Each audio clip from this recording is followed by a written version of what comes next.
4 avril 2001. Paul Heyman, personnage clé du catch hardcore, annonce la fermeture de la ECW. La fédération de l'extrême, endettée de presque 9 millions de dollars, n'a pas d'autre choix que de vendre la compagnie. En 2003, après plusieurs références à la ECW, la WWE rachète les droits et les biens de la fédération créée par Todd Gordon. Paul Heyman se verra offrir un contrat par la compagnie de Vince McMahon dès 2001. Commentateur, puis manager de Brock Lesnar, l'ancienne grande figure de la ECW semblait bien établie dans la fédération dominante des années 90. Mais en décembre 2004, un investisseur anonyme fait surface, faisant le pari fou de créer la plus grande fédération de tous les temps avec un apport de seulement 1 million de dollars. Un seul homme a les cartes en main pour mener à bien le projet nommé Elite. Paul Heyman. Ce dernier se voit donc confier la All Elite Wrestling. Paul Heyman, businessman et booker émérite, décide de tout miser sur le catcheur indépendant. Les stars indie et les jeunes loups prêts à se faire un nom dans la fédération de la révolution. La All Elite Wrestling est née.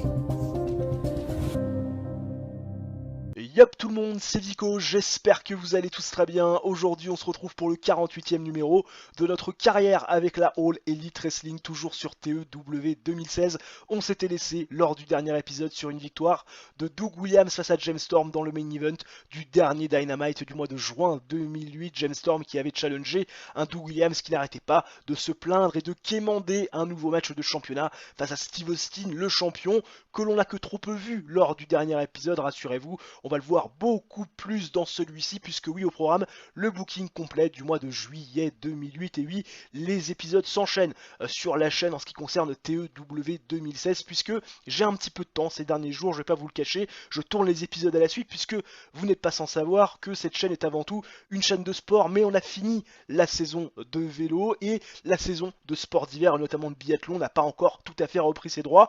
Donc c'est vrai que j'ai un petit peu de temps en ce moment pour faire autre chose que parler de sport, et donc je tourne ces vidéos TEW un petit peu à l'avance, histoire que vous ayez du contenu pour cet hiver. Nous sommes donc au jour d'AEW Rampage. Nous allons donc tout de suite passer dans les backstage du premier show de la vidéo, en espérant qu'il n'y ait pas d'incident. A priori, il n'y en a pas. 83% de rating dans les backstage. On nous dit qu'on va aller pour la convenance du côté de Puerto Rico. Il n'en sera rien. Nous allons continuer à aller dans le Midwest, dans le MO Linwood Ice Arena, notre fameuse arena de prédilection. Je boucle le show de mon côté, on en parle juste après. Ne bougez pas. Emo Linwood Ice Arena devant 750 pèlerins, à nouveau sell out dans notre région de prédilection, et on démarre avec un bon 55 de rating pour débuter les hostilités avec des protagonistes bien connus. Nous sommes dans le bureau du Million Dollar Man, Ted DiBiase Senior, qui va à nouveau devoir composer avec la discorde entre Ted DiBiase Jr. et Bobby Roode. Ted DiBiase Senior, le Million Dollar Man, qui est accompagné de son homme de main Meng, et forcément vous imaginez que la situation est assez comique dans l'idée, puisque on n'arrive toujours pas à régler les problèmes entre Ted DiBiase Jr. et Bobby Roode, qui se reprochent l'un et l'autre d'avoir intervenu dans le business respectif de l'autre. Et c'est le moment que Nick Nemeth va choisir pour pouvoir peut-être tirer avantage de la situation. Il n'y a plus de challenger, Nick Nemeth, et il va un petit peu narguer, confronter Ted DiBiase Jr., Bobby Roode et Meng, les hommes de main, bien sûr, du Million Dollar Man, Ted DiBiase Senior, tout simplement pour avoir un nouveau challenger. Et il propose un triple threat match entre Ted DiBiase Jr., Bobby Roode et Meng, qui serait en compétition, et c'est un challenge, puisqu'il y a beaucoup d'ego entre Ted DiBiase Jr., Bobby Roode, et puis même Meng qui se dit pourquoi pas, ça peut être intéressant pour moi, qui va être accepté par Ted DiBiase Senior parce qu'il perd complètement le contrôle de tous les garçons qui sont sous sa coupe. Et donc ce soir dans le main event, on aura Ted DiBiase Jr., Bobby Roode contre Meng pour décerner un nouvel aspirant numéro 1 au titre, ce qui fait bien sourire Nick Nemeth, avec bien sûr la Barbara Keenan qui est là en pot de fleurs, et ça fait joli. Les performances sont plutôt bonnes, Ted DiBiase Senior, Bobby Roode, qui ont été très bons dans le segment, au contraire de Nick Nemeth. Et puis bien sûr Ted DiBiase Senior, la réelle star de ce segment, parce que c'est l'homme le plus populaire bien sûr. Lacey qui fait face à Serena Deeb, la championne TBS, qui va à nouveau, il me semble, défaire Serena Deeb. Il me semble qu'on avait déjà fait ce match terrible, que Lacey bien sûr va remporter en 6 minutes 45 via un TKO, performance de 40 de Lacey, 24 bien sûr de Serena Deeb.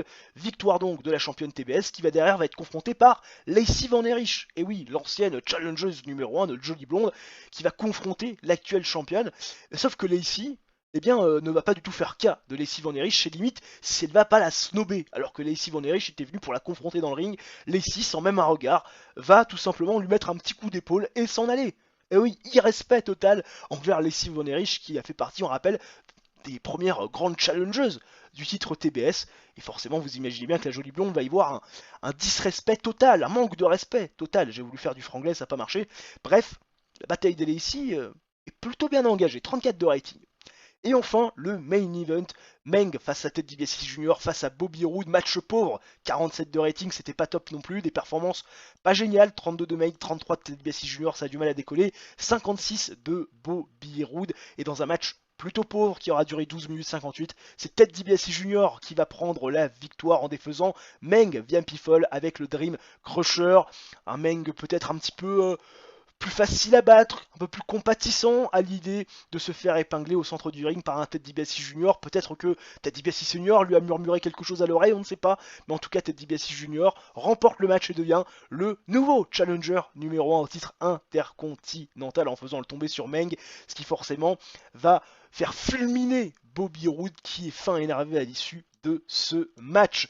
47 de rating global. Rien à dire de spécifique sur le show.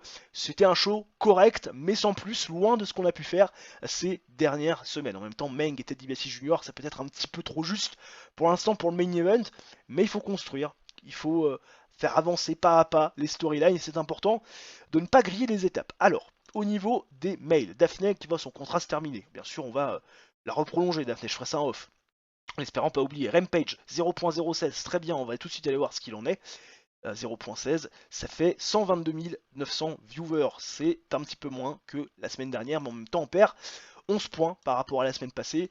Ça paraît plutôt logique au vu des circonstances. Emen Target Center devant 9500 pèlerins, à nouveau sell out dans notre arena, mer et notre région de prédilection, le Midwest, et nous démarrons les hostilités avec un 76 de rating pour ouvrir le show, et le retour d'un homme, Steve Austin. Alors certes la semaine dernière, on l'avait vu à la table de commentateurs, commenter l'action entre Doug Williams et James Storm, mais là clairement il revient pour se présenter au public, le bris de glace, les gens qui se lèvent comme un seul homme, les fuck à tout le monde, on balance de la bière, on en boit quelques-unes, et Steve Austin qui est attendu ceinture sur l'épaule par Ami Weber pour tout simplement nous parler de la situation, puisque oui, ces derniers temps, il y a quand même pas mal de rififi dans l'air pour décerner un nouveau challenger numéro 1 au titre mondial détenu par Steve Austin. Et Steve Austin nous parle de ce qui se passe actuellement, un Doug Williams qui fait des pieds et des mains pour avoir à nouveau un match de championnat, lui qui n'a pas été épinglé au centre du ring du côté donc du dernier pay-per-view Double or Nothing, puisque c'est Samoa Joe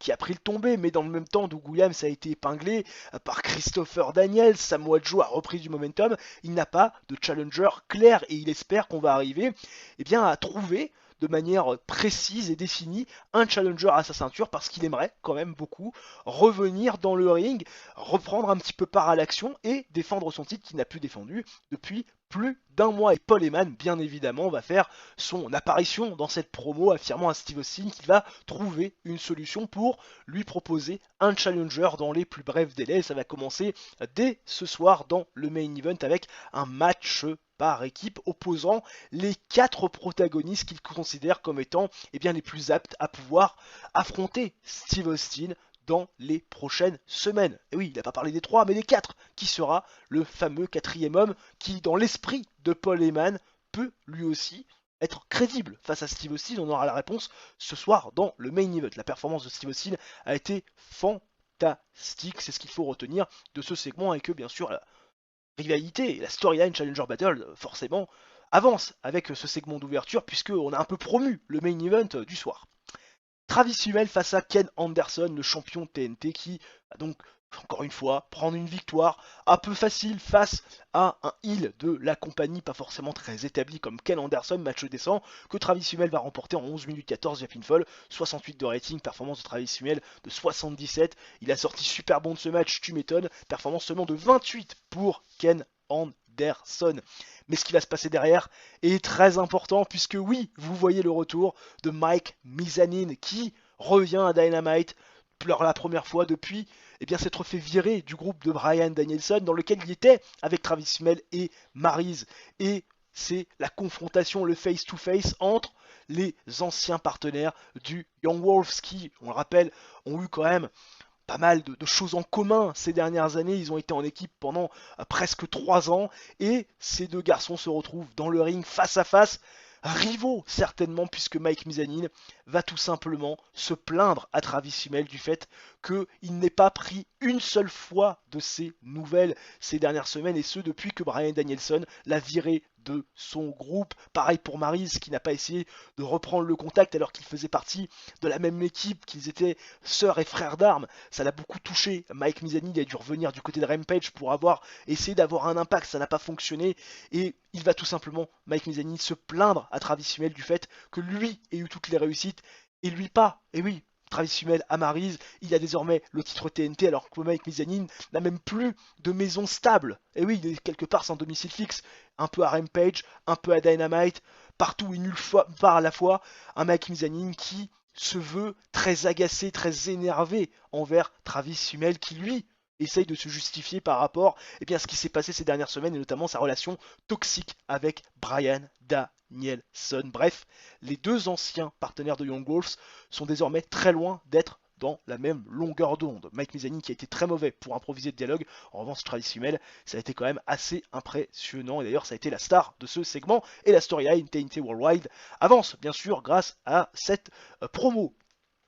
Derrière, Amazing Kong fait face à Rebecca Knox dans un match qui fait un 60 de rating, match décent, pas beaucoup de hits. Amazing Kong qui défait Rebecca Knox en 5 minutes 50 via pinfall avec le Amazing Kong, performance de 61 pour Amazing Kong, 36 pour Rebecca Knox. À l'issue de ce match, forcément, on va vouloir confronter un petit peu du côté de Don Callis et Amazing Kong Jetta en disant voilà ce qu'il va t'arriver dans les prochaines semaines. On a battu une Irlandaise qui fait partie de la Grande-Bretagne, une de tes compatriotes, et ce qui est arrivé au Timpal, ça va t'arriver exactement la même chose dans les prochaines semaines quand Amazing Kong va tout simplement te défier pour une opportunité pour le titre mondial féminin. Voilà, on veut encore une fois proposer Amazing Kong comme étant la force dominante de la fédération et la fille qui va écraser à nouveau Jetta. On le rappelle, Jetta, et d'ailleurs John Callis en fait mention, Jetta n'a jamais battu Amazing Kong et la dernière fois qu'ils se sont rencontrés, ça s'est terminé via stoppage parce que Jetta n'était plus en condition de continuer le match. Jetta for a new challenger. La storyline avance grâce à ce segment, à noter les performances aussi intéressantes de Don Callis qui commence à s'améliorer. Paul Heyman qui est dans les backstage et qui nous annonce le tableau du prochain tournoi pour couronner les prochains champions par équipe de la All Elite Wrestling. Et oui, depuis cette fameuse attaque de l'ami Kevin Steen sur El Generico, il faut désormais, maintenant que les titres vacants, aller chercher des nouveaux champions et il nous annonce qu'il y aura des têtes de série. Et oui, ça sera des quarts de finale. La première tête de série, les New Age Outlands en haut du tableau et les Steiners en bas du tableau. On nous annonce que les New Age Outlands vont faire face aux Rotten Brothers, que les Steiners vont faire face aux Young Bucks. Et oui, ça sera frère contre frère. On aura également dans la partie haute de tableau les frères Tomaselli qui vont faire face à une équipe pour l'instant non communiquée par Paul Heyman. Et dans la partie basse de tableau, The Nest qui feront face aux Briscoe. Voilà donc pour la promo de Paul Heyman qui essaye d'hyper comme il peut le tournoi. Ça fait 64, c'est pas très gégène. Et enfin, le main event qui fait un énorme 85 des familles, énorme note, Samoa Joe, Christopher Daniels qui font face à Doug Williams et Kevin Steen qui a été placé dans le main event par Paul Heyman. Peut-être que Paul Heyman s'est rendu compte que Kevin Steen pouvait être bon pour le business, lui qui a raté une opportunité pour le titre TNT, battu par un petit paquet par Travis Fimmel. Samoa Joe, Christopher Daniels face à Doug Williams et Kevin Steen, match avec une fantastique hit du grand catch, et c'est la victoire de Doug Williams après 14 minutes 22 sur Samoa Joe en utilisant des tactiques un petit peu douteuses. Tombé 1, 2, 3, victoire des Hills, performance donc de 71 pour Christopher Daniels, 84 de Samoa Joe, 73 de Kevin Steen et 70 de Doug Williams. Doug Williams qui prend une victoire importante face à Samoa Joe qui avait pris le tombé, on le rappelle, face bien sûr à Steve Austin lors du match à Double or Nothing, et forcément Challenger Battle, ça gagne de la hit puisqu'on avait aussi Steve Austin à la table des commentateurs. Et ça nous fait un énorme 77 avec la popularité de la fédération qui s'améliore dans les 13 régions où nous sommes diffusés. Très bon Dynamite pour démarrer les hostilités de ce mois de juillet avec pas mal de choses bien sûr qui vont évoluer autour bien sûr du titre principal de la fédération, puisqu'on ne sait toujours pas, malgré cette victoire de Doug Williams, qui sera le futur challenger. Time to Heal pour Christopher Daniels, qui continue à ressentir les effets de la fatigue, et 1.97 de TV rating sur le dernier Dynamite, c'est un petit peu moins bon que lors du précédent, puisqu'on avait fait 2.01, 1 508 000 viewers la semaine passée, contre 1 483 000. Pourtant, on fait un show très intéressant, qui est aussi bon que celui de la semaine dernière. Malheureusement, on perd un petit peu de viewers, ça peut arriver de temps en temps. Bon, on continue à faire sell out dans notre salle, donc tout va plutôt bien. Au niveau du medical, on est à 33,4% de fatigue pour Christopher Daniels. Ça commence à faire beaucoup et il pourrait, si on ne ménage pas le garçon, se blesser de manière assez importante. Donc j'espère que Christopher Daniels ne va pas trop être utilisé les semaines qui arrivent du côté de la ROH et des autres fédérations où il est employé, parce que nous, on va en avoir besoin pour cette storyline Challenger Battles dont il fait intégralement partie. Fin de contrat pour Sweet Saraya, qui voit les termes de notre accord se terminer dans moins d'un mois. On va tout de suite prolonger Sweet Saraya, qui est une personne sur qui on peut compter pour mettre en valeur d'autres filles. Elle fait pas trop la tronche, elle a de belles performances dans le ring. On va essayer un petit peu de gratter du pognon. Voilà, 1000 par apparence, 900 en downside pour un an, trajet non couvert, ça devrait normalement le faire. Et on va aussi renégocier le contrat avec Daphné. J'avais dit que je le ferais en off, mais dans la mesure où Daphné, il ne reste plus que 26 jours et que j'ai fait finalement la signature de contrat et la reproposition de contrat pour Sweet Saraya, autant le faire pour Daphné maintenant. Comme ça vous voyez les coulisses de chez Coulisses. On va elle aussi la reprolonger, elle était à 600, on va rien changer, 530 par apparence. On va faire du 450 en downside sur un an, trajet non couvert. Elle devrait me recontacter très prochainement. Un pay request pour Vito Tomazelli, qui me demande une augmentation de sa casque, payée actuellement 330$ par apparence. C'est vrai que c'est très peu, c'est moins des 620 qu'il vaut selon lui, donc il veut 290$ d'augmentation.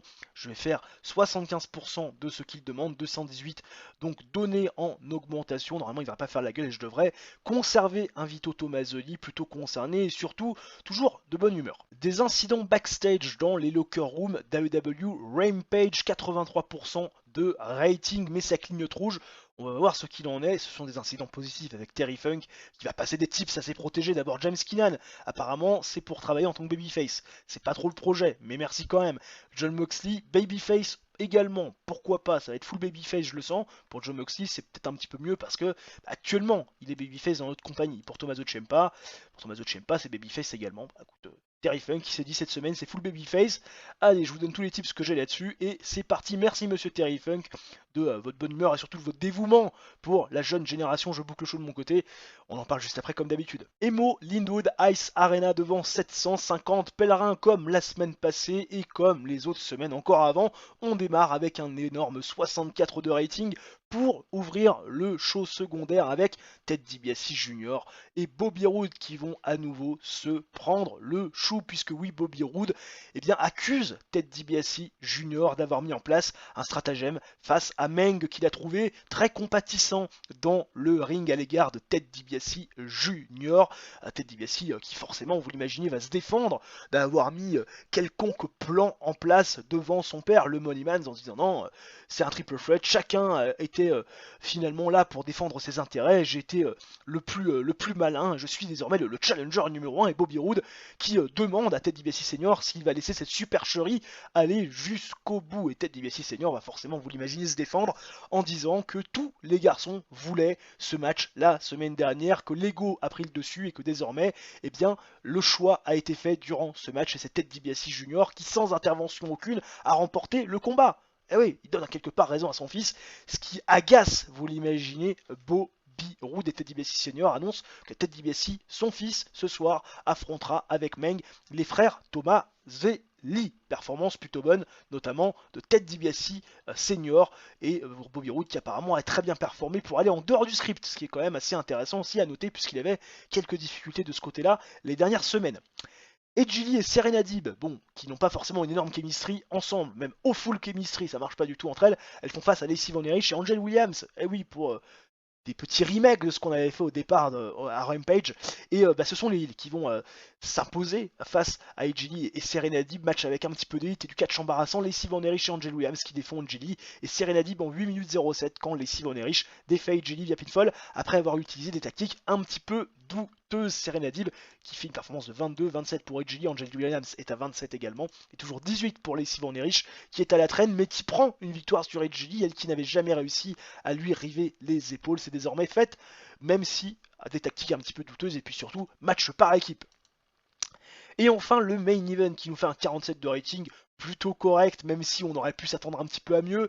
Les frères Tomaselli face à Meng et Ted DiBiase Jr. Match pauvre qu'on va remporter les Heels en 11 minutes 45 quand Ted DiBiase Jr. va défaire Vito Tomaselli via pinfall avec le Dream Crusher.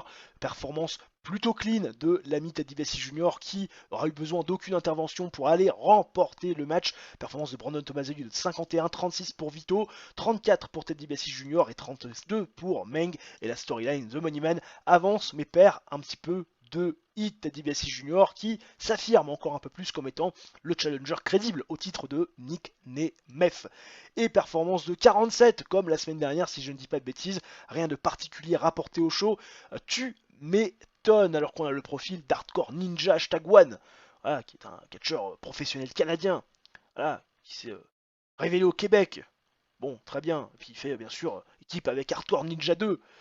Son partenaire, peut-être frère, on ne sait pas. Bref, c'est pas forcément quelqu'un qui m'intéresse.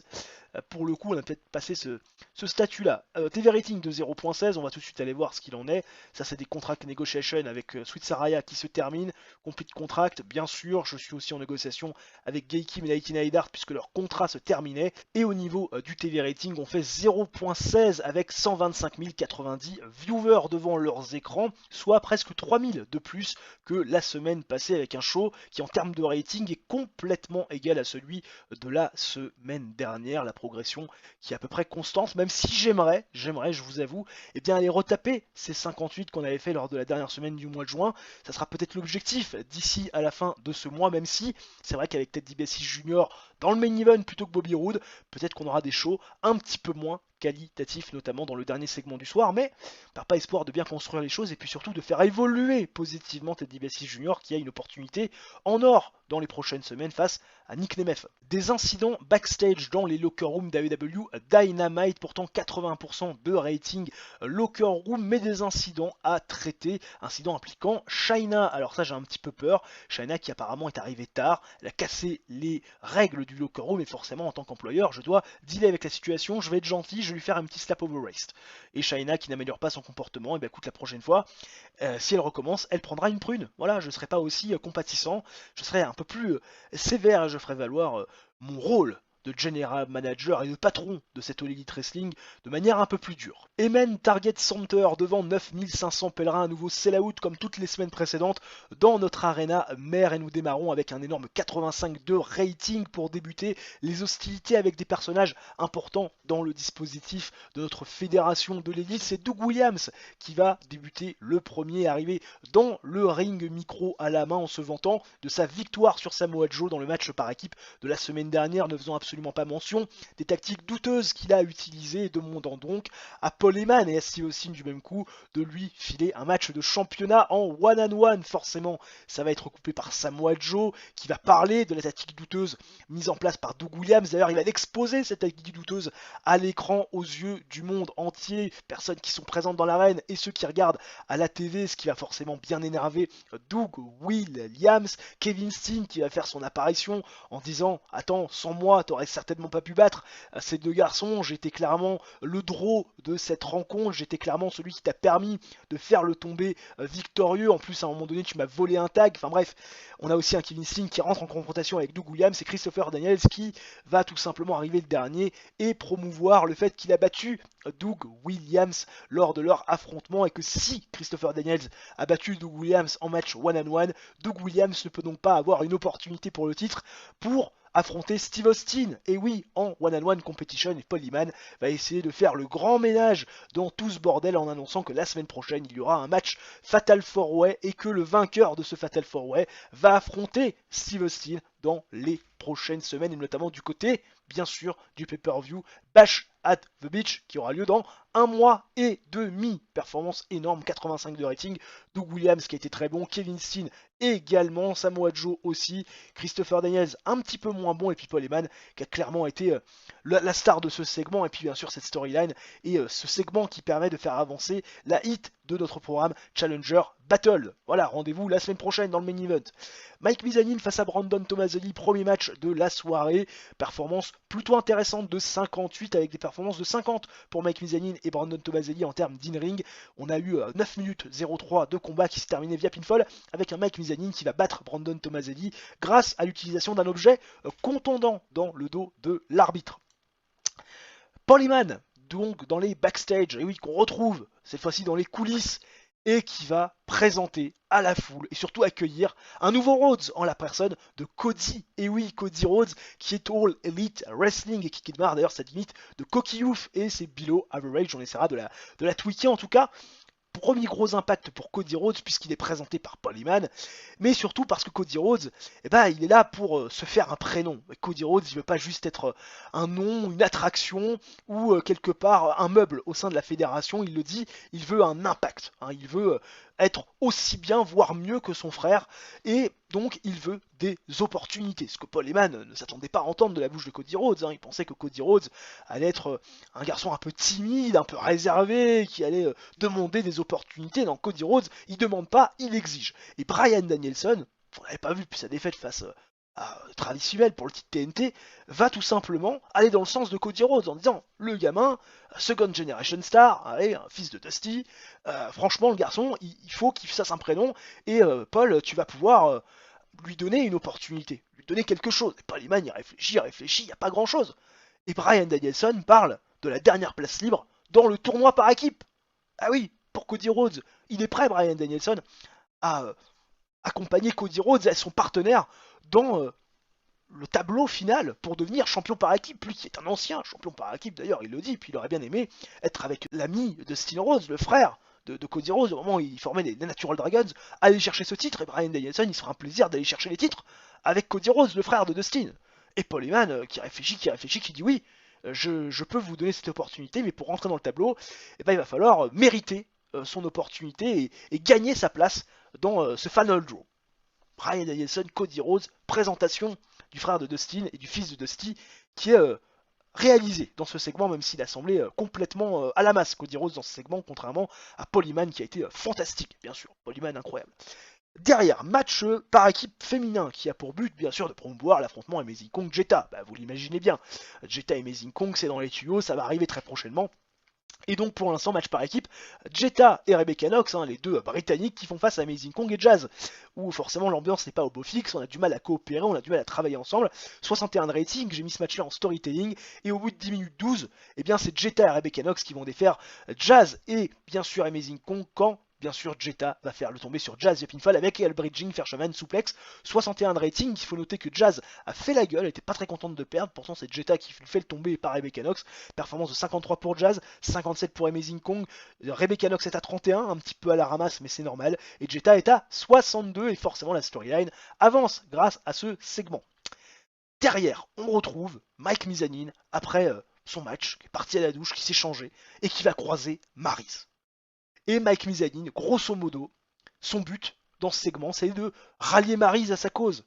En disant, t'as choisi Travis Hummel parce que il y a eu de la popularité, parce qu'il y a eu, à un moment donné, une effervescence autour de lui, le public qui s'est épris de Travis Hummel. Mais la réalité, c'est qu'aujourd'hui, t'as peu besoin de profiter de l'occasion. Ton âme sœur, c'est-à-dire moi, est de retour.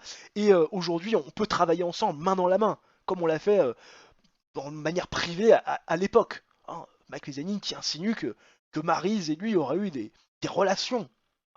Et Maryse qui regarde un peu Mike Mizanin bizarrement en lui disant mais il s'est jamais rien passé. Et puis également faisant mention du fait que Travis Hummel et elle, ce n'est pas du business ou simplement une histoire de popularité ou d'exposition, c'est une histoire de cœur, une histoire d'amour, et elle l'a prouvé quelque part en intervenant aussi dans le business et en permettant à Travis Hummel de pouvoir devenir champion TNT. Elle est aussi quelque part un peu la raison du pourquoi Travis Hummel est aujourd'hui le champion secondaire de la fédération, donc une approche de Mike Mizanin qui, quelque part, n'est pas positive puisque Maryse lui met un énorme stop, ce qui ne plaît absolument pas, bien évidemment, à la moitié des Young Wolves.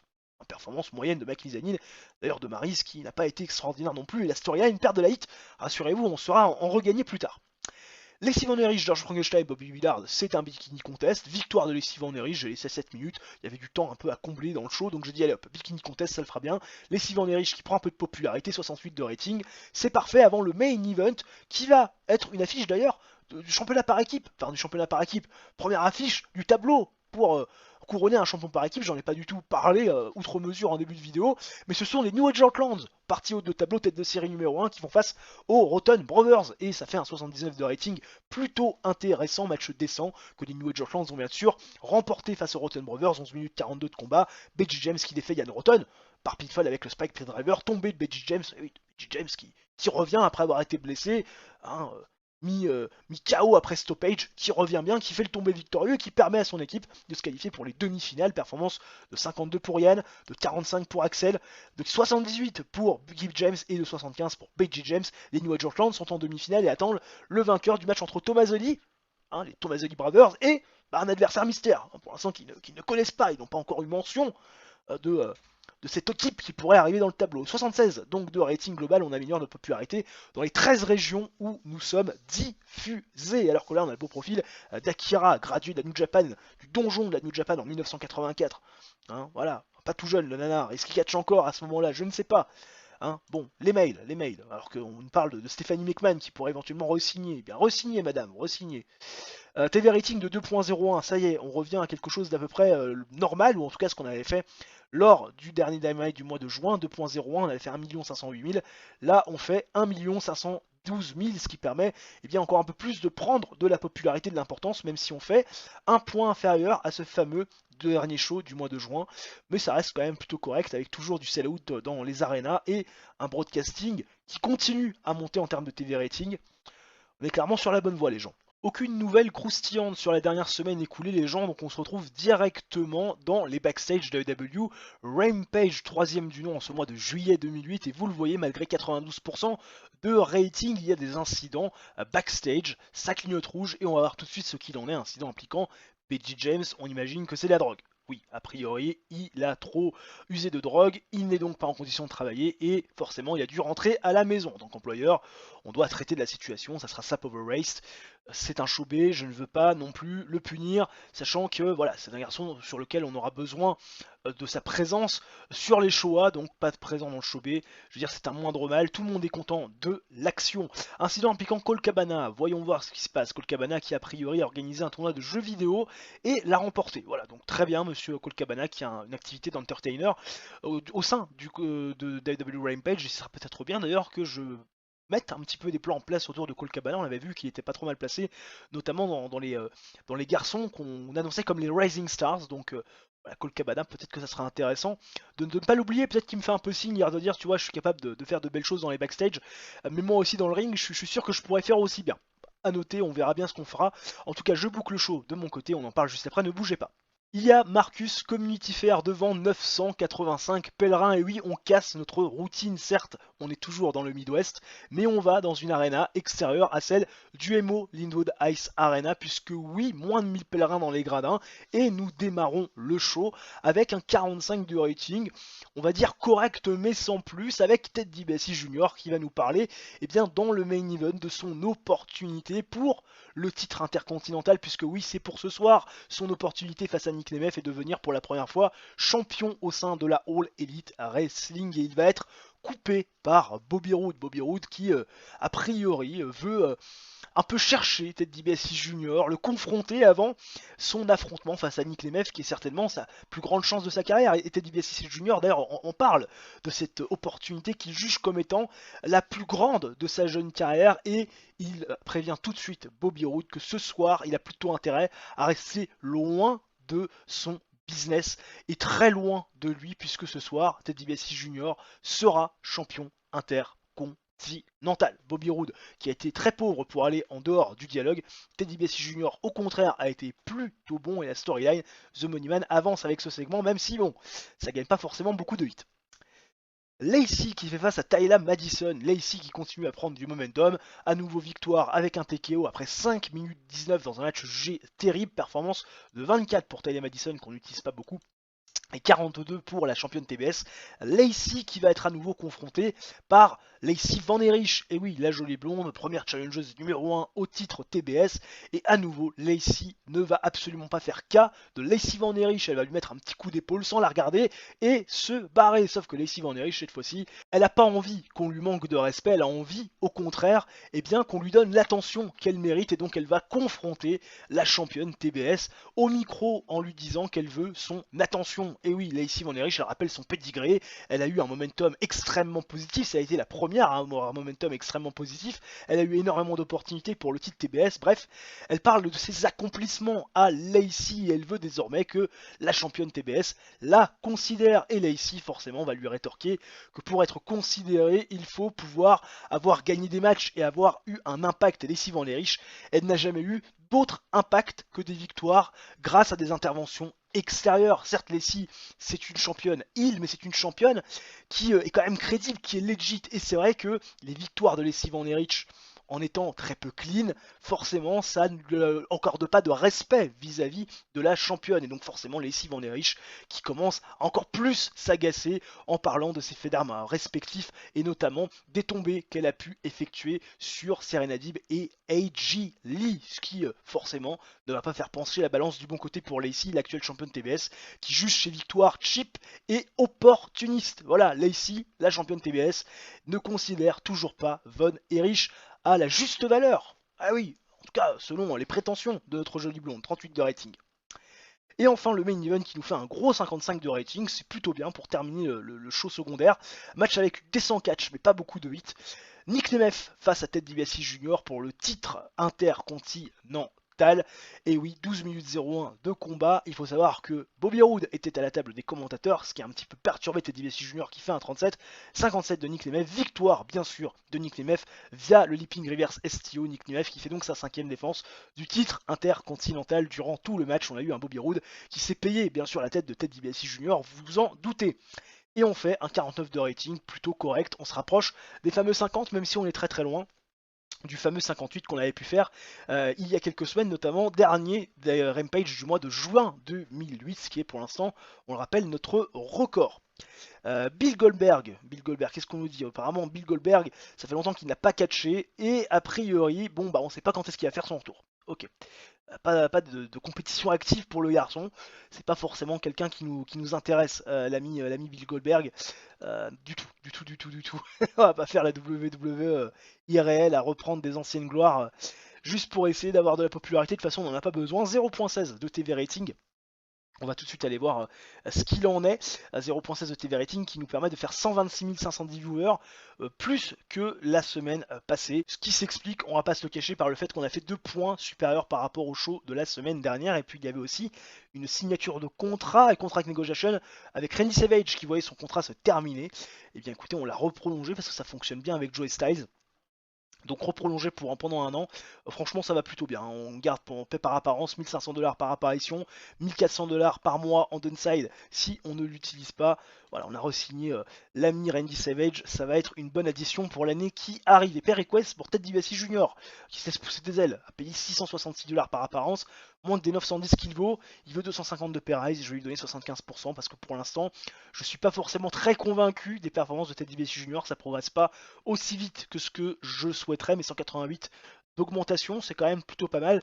J'espère qu'il s'en satisfera. Des incidents backstage dans les locker rooms d'AEW. Dynamite, 3ème du nom en ce mois de juillet 2008, 88% de rating, mais ça clignote rouge. Voyons ce qui se passe. Incident impliquant Jay Briscoe. Alors là, j'ai un peu peur. Qu'est-ce qui s'est passé? Apparemment, il a raté un schedule avec un road agent, et forcément, en tant qu'employeur, je dois dealer avec la situation de Jay Briscoe qui a raté son rendez-vous avec un road agent. Polyman, quand même, c'est pas n'importe quoi. On pose pas un lapin à Polyman. Hein, on ne pose pas un lapin. Et bien, c'est une amende. C'est une amende et il améliore son comportement. Tout va bien. Jay Briscoe est content de l'action. Tout roule. Chuck Palumbo, Ted DiBiase Senior, ça, c'est la cour des catcheurs. Voilà, il a été amené dans la cour des catcheurs, accusé d'avoir oublié de payer sa note au bar. Le juge Ted DiBiase Senior l'a rendu coupable et lui a demandé de payer à boire pour tout le monde après le show. Voilà. Chuck Palumbo, tout va bien, en plus il améliore son comportement. Magnifique, ça c'est des tips de Terry Funk pour ses protégés. Alors Terry Funk, apparemment, il a donné des tips au microphone pour James Keenan. Ça devrait être la même chose pour l'ami John Moxley, magnifique, et pareil pour l'ami Tommaso Ciampa. Ah non, toujours Babyface pour Tommaso Ciampa. Là, Terry Funk qui s'entête à donner des conseils à Tommaso Ciampa en tant que Babyface. Mais Tommaso Ciampa, oui, attends, j'ai dit une connerie, il est face Tommaso Ciampa dans notre réalité virtuelle. C'est vrai qu'on l'a fait tourner. Oui, bah c'est bien, c'est très bien. Terry Funk, autant pour moi, continue à lui donner des tips en tant que Babyface. Et quand je le ferai revenir, ça pourrait être plutôt intéressant. On verra les progrès de l'ami Tommaso Ciampa qui, on le rappelle, avait eu des opportunités, une opportunité face à Bryan Danielson pour le titre TNT il y a déjà quelques mois de cela. Il y a Gateway Arena devant 10 000 pèlerins. Nous sommes certainement sell out dans cette nouvelle arena du Midwest que l'on ne connaît pas. On a gagné en popularité, on fait 500 personnes de plus qu'à l'accoutumée. Nous démarrons avec un gros 84 de rating, une note bien verte, avec Steve Austin au centre du ring. Et oui, il arrive le premier. Dans le Square Circle, le bris de glace, les gens qui se lèvent comme un seul homme, les fuck à tout le monde, on balance de la bière, on en boit quelques-unes, et puis derrière, on passe aux choses sérieuses avec Steve Austin qui ce soir, eh bien, va nous promouvoir le match Fatal 4-Way pour déterminer un aspirant numéro 1 entre Kevin Steen, Doug Williams, Christopher Daniels et Samoa Joe. Il passe en revue tous ses potentiels opposants. Ah oui, Doug Williams, l'opportuniste, celui qui se voyait comme étant eh bien, le point de fer, qui pensait qu'il allait marcher sur tous les montons fragiles de la fédération, loin d'avoir un record positif, mais quand même un sacré petit jackass capable de coups de Trafalgar, et c'est un opportuniste, il nous le dit et le répète. Il nous parle aussi de Samoa Joe, qui clairement est un énorme compétiteur, un tough guy, pour qui il a énormément de respect. Il nous parle de Kevin Steen, qui a eu un match pour le titre TNT face à Travis Simel, un ancien champion du monde par équipe, qui a changé de comportement, qui clairement est à prendre au sérieux par rapport à sa prestation dans le match par équipe d'il y a quelques semaines de cela. Et puis Christopher Daniels, bien sûr, pour qui il a beaucoup de respect, un ancien double champion du monde par équipe, champion de la TNT, bref, un opposant qui serait de toute façon extraordinairement difficile à battre, sachant qu'en plus, il le connaît très bien, Christopher Daniels, puisque, on le rappelle, il avait catché contre lui du côté de Full Gear, de Blood and Guts, que dis-je, pardon, dans notre réalité virtuelle, au mois de novembre 2006, si je ne dis pas de bêtises, quand Kevin Nash avait pris le titre, et oui, à l'époque, un triple threat absolument mémorable, et donc Steve Austin passe en revue ce fameux Fatal 4-Way pour promouvoir le main event du soir, performance de Steve Austin qui a été vraiment très bonne, et Challenger Battle, et ça avance grâce à ce segment, c'est logique, la hit de la storyline qui est montée très haute. Derrière, match donc de qualification dans le tableau pour couronner les premiers, on rappelle, enfin les nouveaux champions par équipe de la fédération après le fait que les titres soient rendus vacants avec cette attaque de Kevin Steen sur El Generico dont on n'a toujours pas eu de nouvelles. Et donc là c'est parti base de tableau et Steiner Brothers, tête de série numéro 2, qui affrontent les Young Bucks, ce match décent en termes de catch, pas beaucoup de hits, les Steiner Brothers en 7 minutes 20 qui vont battre bien sûr les Young Bucks, hein. On a laissé un petit peu de temps, Rick Steiner qui défait Nick Jackson via pinfall avec le Steiner Razor, des performances toujours aussi poucraves de Nick et Matt Jackson, 26 et 22, on n'a toujours pas fait grand chose de ces deux gars là, peut-être qu'il faudrait aussi reconstruire un peu certaines choses, mais en même temps ils sont encore jeunes, pas beaucoup d'exposition, c'est vrai qu'on n'a pas trop le temps de les proposer à la TV, et puis c'est vrai qu'ils n'ont pas non plus de contrat extérieur avec d'autres fédérations, donc ça aide pas. Performance de Rick Steiner de 44 et puis Scott Steiner 96, le mec s'est encore envolé, les Steiner Brothers qui bien sûr arrivent en demi-finale et qui affronteront les vainqueurs du match entre The Nest et The Briscoes, qu'on fera bien sûr la semaine prochaine. Ah bien sûr, attendez, pas tout de suite maintenant. Axel Rotten contre Travis Fimmel, et oui, Axel Rotten qui a perdu dans le main event la semaine dernière face à New Age Outlands pour ce premier tour, ce quart de finale pour couronner de nouveaux champions par équipe. Il affronte le champion de la TNT et dans un match avec une bonne unité du descent catch, c'est Travis Fimmel qui va défaire Axel Rotten en 8 minutes 51, performance de 76 de Travis Fimmel. Axel Rotten est à 43, mais après le match, il va y avoir un Mike Vizanin qui va se ruer sur Travis Fimmel, qui va l'attaquer à coups de chaise, lui porter son finisher sur cette fameuse chaise, et derrière il va kidnapper Maryse, bien sûr, kidnapper Maryse sous les yeux de Travis Fimmel, complètement groggy, qui se retrouve avec son petit TNT, bref, plus sa femme, plus sa compagne, et Mike Mizanin qui s'en va avec Maryse, qui prend une voiture et qui s'en va, voilà. Hein, il se barre avec Maryse. Mike Mizanin, voilà, attaque Travis Fimmel, il se barre avec la compagne de son ex-meilleur ami. Ça va bien envenimer les choses entre les deux anciens partenaires. Performance de Travis Fimmel qui a été excellente. Mike Mizanin en revanche il est toujours paumé, il sait pas trop ce qu'il fait là, mais bon, on essaie de faire des choses avec Mike Mizanin, hein, faut bien tenter. Même si c'est un peu, on va pas se cacher, peut-être le dernier programme de la dernière chance pour Mike Mizanin, parce que c'est vrai que malheureusement ça casse pas trois pattes à un canard depuis 2008, et malheureusement il n'évolue pas aussi vite que Travis Fimmel. Derrière, Bryan Danielson et Cody Rhodes. qui donc sont en équipe, hein, et qui vont affronter Matt Sydal et Chuck Palumbo, une équipe random, pour justement gagner bien leur place dans le tableau pour couronner des champions par équipe. Et dans un match pauvre, Bryan Danielson et Cody Rhodes vont défaire Matt Sydal et Chuck Palumbo en 10 minutes 22 quand Cody Rhodes va défaire Matt Sydal vient le running Bulldog. Voilà, magnifique 59 de performance de rating. Matt Sydal qui refait sa gimmick de Blue Chipper, c'est un rating average. Bryan Danielson qui est sorti excellent de tout ça, hein, pas de chemistry bien particulière rapportée entre Bryan Danielson et Cody Rhodes. C'est ni bon ni mauvais. Performance de 22 pour Cody Rhodes, effectivement, c'est pas extraordinaire. 74 de Bryan Danielson, 42 de Chuck Palumbo qui est toujours un peu moyen. Et Matt Sydal hein, qui continue à faire des performances dégueulasses. Quand je pense qu'il faisait plus de 40 quand on l'a pris en 2005, et là il fait 29. Le mec en même temps il a un momentum au chouette, il doit se dire pourquoi je suis pas motivé, je perds à chaque fois. Mais en tout cas Bryan Danielson et Cody Rhodes, avec la victoire de Cody Rhodes sur Matt Sydal, qui se qualifient pour le tableau final. Voilà, qui vont avoir un match dans les quarts de finale et qui affronteront les frères Tomaselli, bien sûr. 59 de rating, magnifique. Bryan Danielson, Cody Rhodes, l'aventure se commence plutôt bien. Et enfin, le main event qui nous fait un énorme 85 de rating. Bien évidemment, on a Steve Austin qui est au commentaire, hein, sinon c'est pas rigolo. Match exceptionnel, vous voyez déjà la note 85, des performances énormes. Hein. Kevin Steen est à 80, 74 pour Doug Williams, 76 pour Christopher Daniels, Samoa Joe est à 81. C'est énorme, hein. On est vraiment en train de faire des trucs de fou. Match exceptionnel qui aura duré 15 minutes 22 et qui va voir la victoire de Kevin Steen sur Doug Williams via pinfall avec le package Pile Driver. Victoire de Kevin Steen qui donc devient le nouveau challenger numéro 1 au titre de Steve Austin qui affrontera donc le double champion de la All Elite Wrestling du côté de Bash at the Beach lors du dernier week-end du mois d'août 2008. Des performances qui nous permettent de faire un énorme 80 de rating et d'améliorer notre popularité dans les 13 régions où nous sommes diffusés. Ricky Knight, le random profil, voilà, un catcheur britannique qui a fait ses armes sur la scène indépendante UK, logique, pourquoi pas, Eddie Guerrero. On nous parle de Eddie Guerrero qui pourrait aller du côté de la TNA. Ah bon, Eddie Guerrero à la TNA. Ah bon, pourquoi pas.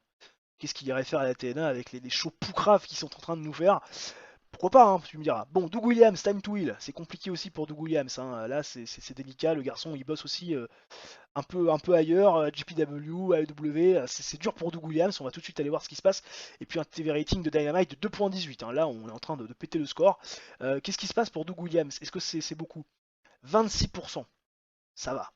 Enfin 27,9 pardon, 1% de plus que Christopher Daniels. C'est pas trop bon d'avoir des catcheurs fatigués. Bon après Doug Williams, on va peut-être pouvoir un peu le mettre au repos parce que maintenant qu'il est plus vraiment le challenger au titre d'Austin, on va peut-être pouvoir un peu moins l'utiliser. Et donc au niveau du show history, on avait fait 2.01 la semaine dernière, 1 512 000. Et là on fait 1 637 000, 2.18 avec en plus un record d'audience, un sell-out où il y a Gateway Arena, 80 de rating. C'est l'un de nos meilleurs shows, hein, si je dis pas de bêtises, attends qu'on regarde. Au niveau du top 100. Non, c'est pas le meilleur show. C'est pas le meilleur show. On avait fait un 83 en novembre 2006. Novembre 2006, hein, 83, ça tient toujours. Là, c'est vrai que le nôtre se tient ici. Août 2006, avril, non, attends, il est où? Juillet 2008, voilà, troisième meilleur show, 80 de rating. Ça va. Mais c'est vrai que le novembre 2006, là, le WD Dynamite de novembre 2006, il tient tête à tout le monde, il fait de la résistance. Ça fait un moment, hein, ça fait plus d'un an et demi qu'on n'a pas battu ce score.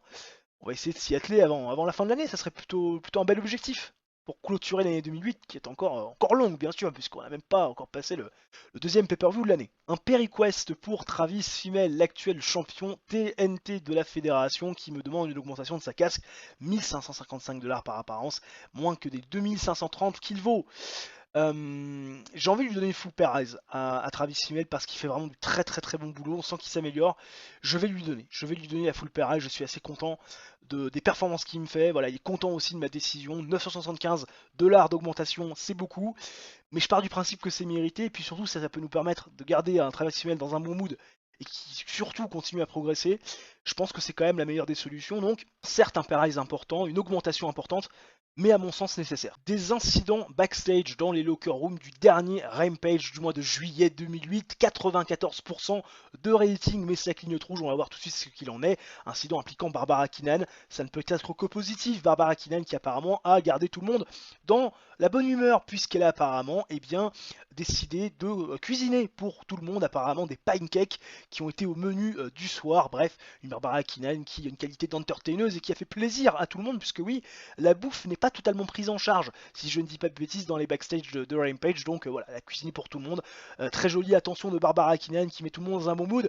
On peut démarrer le show avec le sourire et la bonne humeur. Il y a Marcus Community Fair devant 1000 pèlerins à nouveau. C'est la out dans notre région de prédilection. Nous démarrons avec un 52 de rating pour débuter les hostilités. Nous sommes dans le bureau du $1 million man, Ted DiBiase Senior et Bobby Roode qui va venir chambrer Ted DiBiase Junior pour sa défaite la semaine dernière face à Nick Nemeth pour le championnat intercontinental. Bobby Roode lui avait dit qu'il allait de toute façon pas être à la hauteur, et Ted DiBiase Junior qui lui va lui rétorquer que sans l'arrivée de Bobby Roode à la table des commentateurs, il n'aurait jamais perdu le match. Ça l'a perturbé et surtout il n'a pas apprécié les mots de Bobby Roode à son encontre. Bobby Roode qui bien sûr va voir en ce discours de Ted DiBiase Junior des excuses et encore des excuses que Bobby Roode n'aurait pas eu besoin de toute façon, puisque s'il avait affronté Nick Nemeth, et d'ailleurs il le dit au fort, il aurait remporté ce match et remporté le titre intercontinental. Et Ted DiBiase Senior va à nouveau s'interposer bien sûr dans ce segment et il va cette fois-ci prendre parti pour Ted DiBiase Junior, son fils, et oui, en disant que Bobby Roode n'avait rien à faire à la table des commentateurs et que cette action de Bobby Roode va entraîner des conséquences. Ted DiBiase Senior qui aurait voulu que ce soit Bobby Roode le challenger numéro 1 à l'issue éventuellement d'une défaite potentielle de Ted DiBiase Jr., même s'il ne l'avait jamais véritablement espéré. Et avec l'attitude de Bobby Roode qui n'a pas joué team player, Ted DiBiase Sr. se voit dans l'obligation d'offrir à Meng, qui pourtant a pris le tombé lors du triple threat match, un match de championnat ce soir dans le main event face à Nick Nemeth, ce qui va forcément, vous l'imaginez, bien agacer Bobby Roode et Ted DiBiase Jr. qui va avoir un sourire très satisfait puisque son père a pris parti pour lui. Ted DiBiase Sr. incroyable niveau donc de sa capacité pour aller en dehors du script. Il a eu la foule dans la paume de sa main, alors que Bobby Roode a été très mauvais pour aller en dehors du segment. Et Ted DiBiase Senior, la véritable star bien sûr de ce segment d'ouverture. Derrière, Lacey Van Erich fait face à AJ Lee. Elle avait défait AJ Lee dans un match par équipe et elle va réussir à nouveau à le faire cette fois-ci en singles competition, match avec un petit peu de hit et du catch embarrassant. Lacey Van Erich défait AJ Lee en 6 minutes 37 après avoir utilisé un objet contendant, performance de 20 pour Lacey Van Erich. Ça y est, on monte un petit peu, même si ça casse pas trop patte à un canard. Et AJ Lee qui se maintient dans les 30 pour un 30 de rating. Plutôt moyen, mais ça fait quand même le taf. Et à l'issue de cette rencontre, on va avoir Lacey Van Erich qui va confronter donc la championne TBS Lacey en lui disant que de toute façon, à un moment donné, elle va être obligée de prêter attention à sa personne, puisqu'elle continue à avoir un record extrêmement positif avec les victoires en singles competition et en tag team competition sur l'ancienne championne TBS. Elle va pouvoir se placer pour une opportunité au titre. Elle va d'ailleurs en toucher deux mots à l'ami Ted DiBiase Senior qui est en charge du booking. Et oui, elle veut l'attention de Lacey, et quoi de mieux que d'aller la confronter pour le titre TBS. Bah oui, Lacey Van Erich, elle a oublié d'être bête. Elle est un peu blonde, mais quand même, elle n'a pas perdu le nord. Et enfin, le main event, Nick Nemeth face à Meng. Match pauvre sur le papier.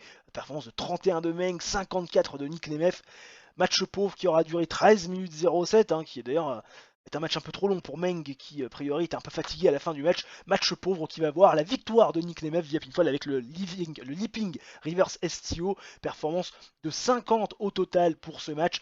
Défense numéro 6 du championnat intercontinental de Nick Nemeth qui est toujours le champion de Rampage. Et forcément vous imaginez que ça fait bien sourire Bobby Roode et que ça énerve le $1 million man Ted DiBiase Senior qui n'arrive toujours pas à faire mordre la poussière Nick Nemeth et à reprendre le titre de main de cet avorton qui lui a manqué tellement de respect. 47 de rating à nouveau, décidément les 47 on en fait beaucoup. J'espère qu'on va arriver à faire un rating, notamment en termes de TV rating, toujours aussi bon. Voilà, ça pourrait être assez intéressant. Nous qui avons passé les 126 000 viewers, même les 129 si je ne dis pas de bêtises. J'espère qu'on va continuer à être dans ces eaux-là, alors qu'on a des informations sur Masao Kono, qui apparemment s'est retiré. Il a été dans le New Japan Hall of Fame, maintenant il ne catche plus. Il ne catche plus, il est plus actif. Voilà, retired wrestler, 44 ans, il a décidé d'arrêter sa carrière. Et donc maintenant, si tu veux le négocier, c'est tout simplement impossible. Non, parce que il pense que la AEW est trop petit pour lui. D'accord, ok, pourquoi pas. Bon. Écoute, t'as mis fin à ta carrière, tant mieux. Pas de soucis, bonne retraite monsieur. 0.16, c'est les ratings qu'on fait d'habitude. Alors est-ce qu'on a réussi à à faire quelque chose sur ce Rampage. 124 000, c'est un petit peu moins bien que les 126 510 de il y a 2 semaines. Mais grosso modo, c'est vrai qu'on a fait quand même des Rampages un petit peu moins bons, hein, si on regarde bien. Le premier Rampage du mois de juillet, 47. Ensuite, à nouveau 47. Ensuite, 49. Et là, à nouveau 47. On a eu du mal à taper dans les plus de 55. Je rappelle qu'on avait fait un 56 et un 58 lors du mois dernier. Là, c'est vrai que c'était un petit peu moins bon, mais encore une fois, il y avait Meng dans le main event, il y avait Ted DiBiase Junior qu'on a essayé de reconstruire. Et forcément, quand vous n'avez pas Bobby Roode dans les main events, eh bien c'est un petit peu moins bon, mais au moins on construit, on continue à préparer l'avenir, à faire évoluer nos storylines, même si ça a été un petit peu moins bien réceptionné par la foule en termes de show rating, ça reste plutôt correct pour un show B. Des incidents backstage dans les locker rooms du dernier Dynamite du mois de juillet 2008, 95% de rating et ça clignote rouge. On va tout de suite voir ce qu'il s'y passe, incident impliquant Bobby Roode et Matt Sydal. Alors ça pourrait éventuellement être très mauvais. Oui, Bobby Roode qui apparemment a été un véritable connard backstage et qui a créé une bagarre avec Matt Sydal. Il a été le premier à provoquer et en tant qu'employeur, on doit forcément traiter de la situation un fine. Matt Sydal qui est content de l'action. Bobby Roode ne dit rien, je pense qu'il est bien content que ça n'ait pas eu plus de conséquences. Steve Austin, Ted DiBiase Senior, Steve Austin a amené la cour des catcheurs, accusé d'avoir oublié de payer sa note au bar. Non, de payer sa location de voiture, que dis-je. Et donc forcément, le juge Ted DiBiase Senior l'a rendu coupable et a demandé bien, de payer l'intégralité du trajet à ses partenaires. Voilà, Steve Austin, on espère qu'il va améliorer son comportement. C'est fait, magnifique, merci le champion.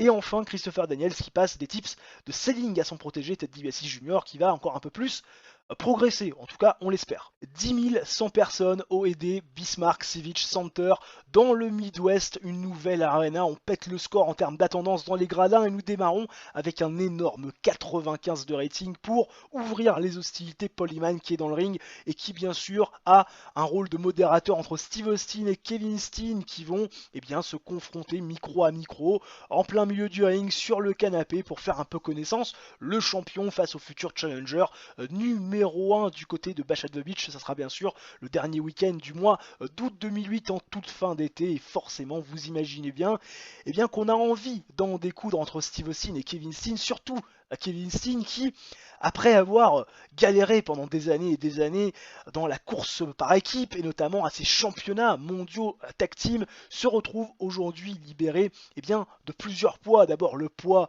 d'El Generico qu'il a porté tout seul pendant des années alors qu'il était très clairement loin d'être à son niveau, et puis aussi ce poids qui s'est enlevé avec Becky Bélez qui le tourmentait un petit peu. Kevin Steen qui ne s'est jamais aussi bien senti qu'avant, hein, malgré cette commotion cérébrale, il y a toujours le bandage sur la tête et il verrait bien troquer ses championnats du monde par équipe, qu'il a rendu vacant lorsqu'il a attaqué le Generico, qui était bien trop ingrat à son goût, pour aller chercher ce fameux titre mondial de la fédération détenue par Steve Austin. Et Steve Austin, il a été impressionné par Kevin Steen. Kevin Steen qui a montré un nouveau visage, qui a eu de l'impact et qui est devenu challenger numéro 1. Et ça n'a pas étonné Steve Austin d'ailleurs, qui n'hésite pas à faire les louanges de Kevin Steen. Sauf que Steve Austin, il lui rappelle une chose, c'est que c'est le champion, il a déjà 2 règnes à son actif, il est champion depuis un long moment et toutes les personnes qui ont pensé pouvoir lui ravir ce titre ont échoué dans leur tentative et Kevin Steen ne fera pas l'exception selon les dires de Steve Austin, même si dans ce segment, malgré le fait qu'on ait un heel et un face, il y a beaucoup de respect et surtout beaucoup d'intensité parce qu'on a envie d'en découdre, mais il faudra encore attendre un mois pour se faire. 95% de rating, un bon petit segment d'ouverture. Felixman qui voit sa gimmick un petit peu stale, même s'il a toujours bien improvisé avec la foule, ce qui a été le cas aussi de Steve Austin et Kevin Steen, qui s'est très bien débrouillé dans ce segment. Steve Austin qui a été bien sûr celui qui a ressenti le plus fort de ce segment et la storyline Challenger Battle, qui bien sûr a gagné de la hit avec ce segment. Bob Holly face à Travis Fimmel, match random pour ouvrir le show, le champion TNT qui va battre Bob Holly dans un match où le titre n'était pas en jeu. 10 minutes 25 de combat, bonne hit, bon catch, 10 minutes 25, victoire de Travis Fimmel, 71 de performance in-ring pour le champion TNT contre 41 seulement pour Travis Fimmel. Mais ce qui est très intéressant, c'est ce qui se passe juste après et encore avec un Travis Fimmel qui va tout simplement demander à Mike Mizanin de se ramener et de lui donner des nouvelles de Maryse qu'il a kidnappé. Et oui, Travis Fimmel, il pensait pas qu'on allait en arriver là avec Mike Mizanin, son ancien meilleur ami, celui qu'il considérait aussi bien dans le ring qu'en dehors. Il nous parle aussi de tout ce qu'ils ont pu faire à l'époque, mais cette fois-ci, a priori, ce temps-là est révolu. Mike Mizanin a changé, comme Travis Fimmel d'ailleurs a changé. Et Travis Fimmel, ce soir, eh bien, il veut d'abord, pas non plus des explications, mais simplement savoir où est Maryse et surtout que Mike Mizanin lui redonne sa dulcinée, sa compagne. Mike Mizanin qui bien sûr va faire son éruption dans la salle, Mike Mizanin, micro à la main, qui nous parle de Maryse et nous dit qu'elle est en sécurité. Il nous montre des footage vidéo de Maryse dans une maison, on ne sait pas où elle est, c'est une localisation inconnue. Mike Mizanin lui dit que elle va très bien, qu'elle a été bien traitée durant cette dernière semaine et que Travis Fimmel retrouvera Maryse. Mais Mike Mizanin, il veut un point d'appui. Il veut un point d'appui pour avoir le titre TNT parce que oui, Mike Mizanin, il a bien compris qu'il ne retrouverait jamais Travis Fimmel, qu'il ne retrouverait jamais Maryse, qu'il n'aurait jamais ses faveurs. En revanche, il veut un match de championnat TNT. Et oui, et c'est contre la libération de Maryse que Mike Mizanin veut ce championnat de la TNT à l'issue de son opportunité pour le titre. Gagnant ou perdant, il laissera Maryse repartir et revenir aux côtés de Travis Fimmel. Mais pour ce match-là, il ne veut pas Maryse dans le coin de Travis Fimmel pour que ça se fasse 50-50 et surtout que Mike Mizanin n'ait pas de remords et surtout ne soit pas mentalement un petit peu défaillant à cause de la présence de Maryse. Donc Mike Mizanin veut troquer la dulcinée, la compagne de Travis Fimmel pour un match de championnat TNT que Travis Fimmel accepte, bien sûr, vous l'imaginez, même si il n'oublie pas de faire part à Mike Mizanin du fait que ce dernier regrettera son geste. 58 de rating, Travis Fimmel, masterful job pour interagir avec la foule, ce qui n'a pas été le cas de Mike Mizanin et la storyline avance, bien sûr, mais perd un peu de hit, Travis Fimmel qui a été une réelle star durant ce segment. Derrière, les Nightmare Slayers, et oui c'est le nom de Bryan Danielson et de Cody Rhodes, leur nom de leur équipe face à Tommaso Bravers, match pauvre, c'est le match du haut de tableau, deuxième quart de finale, et oui, Nightmare Slayers face au Brandon Tommaselli et donc à Vito Tommaselli, les frères Tommaselli, 10 minutes 43 de combat, qui vaut la victoire bien sûr des Nightmare Slayers, Bryan Danielson qui défait Vito Tommaselli via pinfall avec le Dragon Suplex, termine ring bien sûr, l'ami Bryan Danielson au-dessus de tout le monde, 74, 36 pour Vito, 50 pour Brandon, et seulement 23 pour Cody Rhodes qui prend quand même de l'expérience et un petit peu de momentum. Est-ce qu'il y a eu des worker improvement? Oui, apparemment Cody Rhodes qui s'améliore sur ses skills techniques, ce qui est intéressant de le noter, 63 de rating.